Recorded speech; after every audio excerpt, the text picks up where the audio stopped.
you initiate yourself as a teacher, for and to yourself. No priest, no guru, no leader, per se. The cards are your teacher. The chart is your teacher. The numbers of numerology, the tree of life in the Kabbalah, those are the living teachers. You don't need any intermediary. Remember you mentioning earlier about the negatives of the Piscean age? One of the negatives is that we've been all mind controlled for over 2,000 years to believe that our welfare spiritually is in the hands of some other guy who shaved his head and wearing some robes or grown a long beard. There's this old motto saying just because a goat has a long beard doesn't mean he's a high priest. But we have fallen for every goat in a long beard, from Karl Marx all the way back to the Egyptian priests believing some guru on the banks of the Ganges, or God knows what. Now it's Eckhart Tolle. He's minus the beard, but I'm sure given time he'll grow a beard. Yeah, I was just going to say, if you're looking for a leader in this what we so-called truth movement, and you're in the truth movement, and you're looking for somebody to lead you through the way, you're in the wrong movement. You've just jumped from one box to another box. You have, yeah. This isn't what it's about. I think they used to call them prophets, didn't they? Because they were after your money. Yeah. They're after your money, and you don't know. You see, unfortunately, they wait. They're very, very cunning. They speak to a new generation who has no idea where the ideas came from. So when somebody listens to an Eckhart Tolle or buys his book, they have no idea, guys, that not a single word that he says is original to himself. He's just parroting great teachers of the past that he doesn't mention. He just repackages it, re-shrink wraps it. Now the words, let me make another point. The words that he's speaking are true. I have no problem with the teaching. It's the teacher to have a problem. But we today lack the discernment, the simple discernment, to tell the difference between the donkey and the braying that it's doing. Right? A great analogy.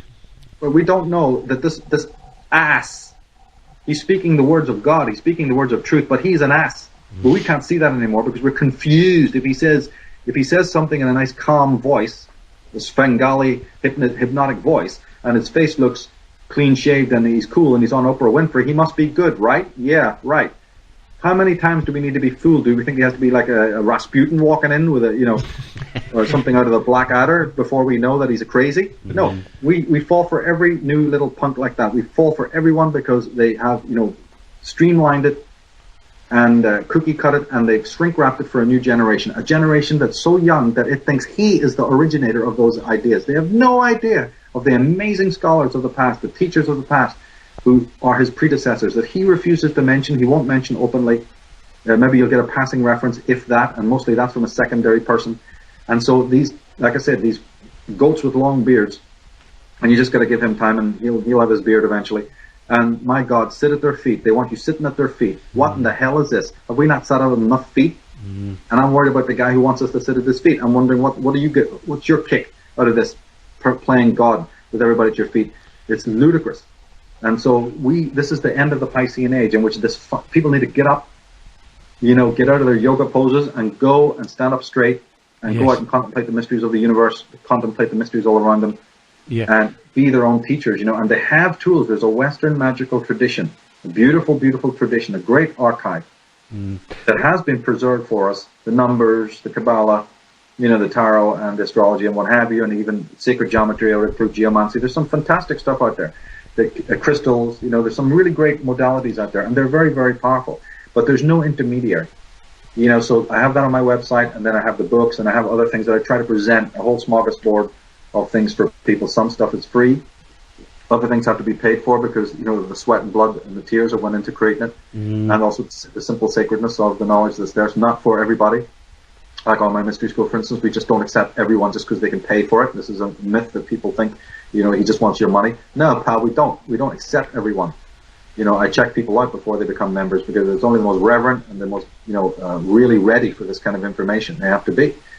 It's very, very helpful to have that. We just don't have it open doors for everyone, But we have little modules of it, like time gnosis, which is a nice little system featuring the numbers that you can help people on a day-to-day basis to help them, get into this slowly. Those who are completely unfamiliar with it.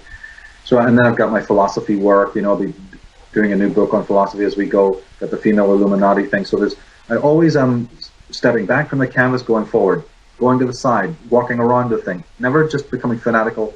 Never becoming didactic. Never becoming a jack of, like I know it all. I'm always revisiting what I've known before. I'm always re-looking at the same content, whether it's the concept of evil, or the concept of the genders, or the concept of world control. I'm always re-looking at it, ready to unpack it in another way, constantly, never always coming from the one perspective and just beating that to death. This thing is incredibly multifaceted, and we need to always stay open-minded and re-look at it in different ways. It's a